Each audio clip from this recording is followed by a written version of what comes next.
안녕하세요 달콩이분들, 별콩입니다. 오늘도 역시나 옛날 영상이라 백제 포함하지 않았어요.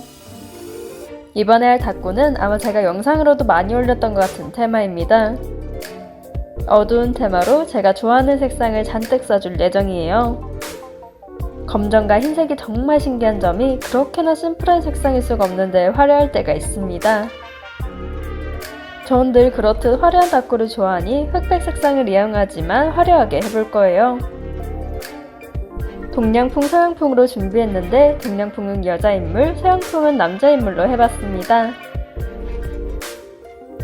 인물은 오천사님 인물을 사용했는데 전신인데다 전보다 사이즈가 커져서 너무 좋아하는 인스예요.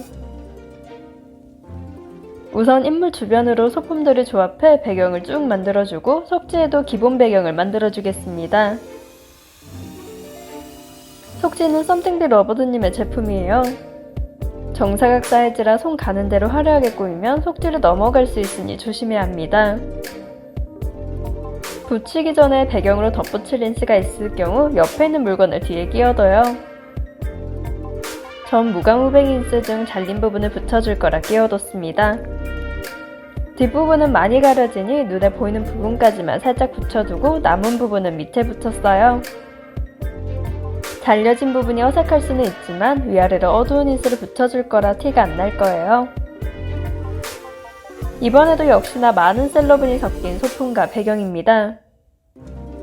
다만 주로 비아님 제품이 쓰였고 중간중간 비아님, 와랑님, 까만너구리님이 쓰였어요.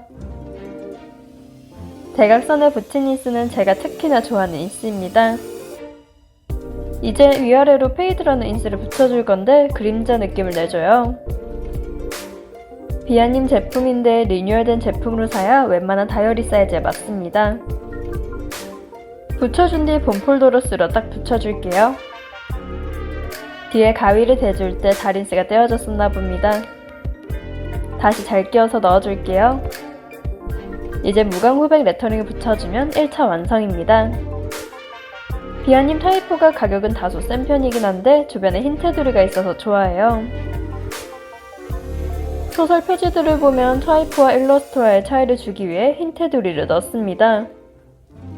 무엇보다 테두리가 없으면 글자가 묻히될 수 있거든요. 타이포 인스도 계속 쟁여두고 있습니다. 마지막 작업으로는 나비를 올려줄 거예요. 아리솔님 박테였던가 기억이 잘 안 나는데 모노톤의 소포 박테라 좋아했습니다. 이제 모두 완성이 되었으면 사진 찍을 준비를 해줄게요. 동양풍은 이렇게 완성으로 다양한 해석이 가능하게 해봤습니다. 정말 취향이 가득 담겼죠? 이제 서양풍 닭구를 해볼 건데 이번엔 다른 다이어리입니다. 비욘드의 웨이비 데이즈 다이어리로 데이지님 사이즈와 동일한 147mm예요. 다만 제본 다이어리는 양면으로 꾸미면 다이어리가 찢어지거나 보관 중 어려움이 많습니다. 그래서 제본만 단면으로 꾸미고 있어요. 이번 닭구는 동양풍의 경우 고고함이 느껴진다면 서양풍은 처절함이 느껴지게 할 겁니다. 오른쪽 인물 인스의 경우 제가 진아님 인스 중 제일 좋아하는 인스예요.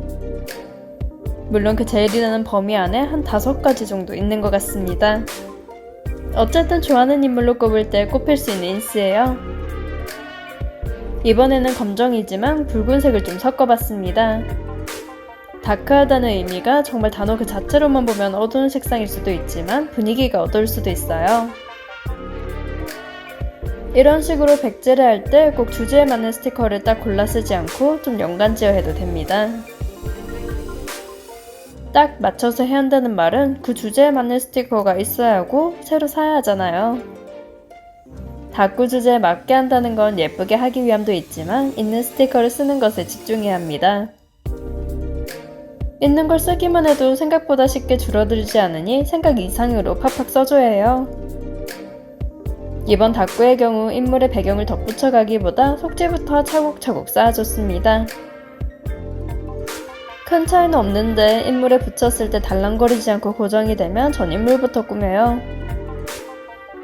인물집이기에 인물이 중심이 되는 것을 선호하는데 배경부터 꾸미면 중요도가 바뀌는 것 같습니다. 무엇보다 아직 공간감이 부족하다 보니 배경을 다 꾸미고 인물을 원하는 자리에 올릴 때 문제가 있어요. 배경이 인물에 가려지는 경우입니다.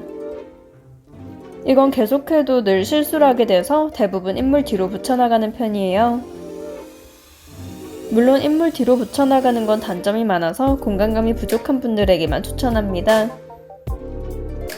늘 그렇듯 배경부터 마련하는 것이 2차, 3차 수정이 필요하지 않거든요. 물론 사람마다 편한 점이 다르니 편하신 대로 하면 됩니다. 생각해보면 전 다꾸마다 늘 다르네요. 이제 다꾸도 거의 80% 정도 끝냈습니다. 기본 배경이 완료되었으면 다시 그 위로 쌓아줘요. 원래는 시월토끼님의 모서리 프레임을 써주려고 했는데 뭔가 미묘하게 별로였습니다. 너무 사이즈가 커서 가려지는 부분이 컸거든요. 사슬들로 안쪽 프레임을 만들어줬으면 주변에 두를 것을 다시 찾습니다. 모서리 인스를 안 써줄 거라 가려질 것을 걱정하고 안 붙이려 했던 사슬도 마저 붙였어요.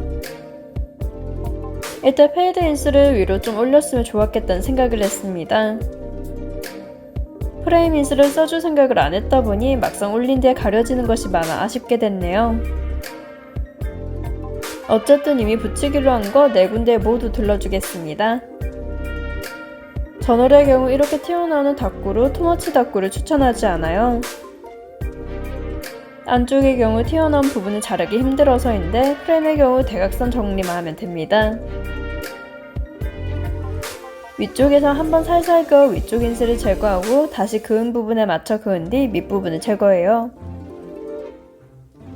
종이가 넘어가는 쪽은 자르기 수월하니 다이어리를 돌려주는 김에 정리해줬습니다. 이제 좀 까다로운 안쪽 정리예요. 실수로 부풀어 오른 왼쪽 종이를 자르지 않도록 조심하며 대각선을 만들어줍니다. 마지막 4번째로 정리해주고 나면 완성이에요. 마지막으로 봐주면서 허전해서 더해줄 것은 없는지 봐줍니다. 인물 머리 옆으로 흰 공간이 신경 쓰여서 유용하게 잘 썼던 혈흔 인스를 붙여줄게요. 이번 건 다양한 해석이라기엔 인물들의 조합이나 타이포 등으로 유추가 가능할 것 같습니다. 배경 꾸며주고 마무리해줄게요. 오늘은 오천산인가 진아님 인물들로 다크 테마의 인물집을 해봤어요. 영상을 시청해주신 달콩이분들 좋아요와 구독 감사합니다. 지금까지 별콩이었습니다.